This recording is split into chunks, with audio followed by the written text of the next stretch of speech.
En 2009, j'avais 15 ans, je suis de 94 et j'ai commencé à me mettre au sport, à faire de la muscu parce que je voulais être mieux dans mon corps, je voulais renvoyer une meilleure image de moi-même et aussi, me sentir mieux.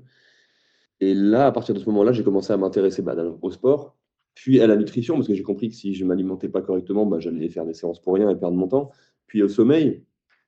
puis j'ai empilé les sujets comme ça petit à petit et quelques années plus tard, je me suis intéressé aussi au stress, à l'époque via la méthode Lafay, qui était une méthode de musculation un peu atypique, on va dire. Le mec, pour moi, avait clairement 20 ans d'avance sur tout le monde, mais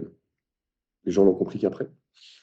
Et donc j'ai empilé les sujets comme ça. Mais c'était d'abord pour moi, c'était d'abord pour me sentir mieux dans mon corps, avoir un meilleur physique, puis pour me sentir mieux dans ma tête. Puis j'ai compris que le stress, les problèmes d'ordre psychologique, les sujets de thérapie, etc., c'est des choses qui me limitaient énormément, qui faisaient que je me sentais pas bien et que j'avais plein de problèmes dans ma vie qu'il fallait que je règle.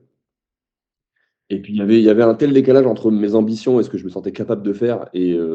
les peurs que j'avais, que je sentais bien qu'il fallait que je fasse un travail sur moi, quoi. Travail que j'ai fait d'abord seul,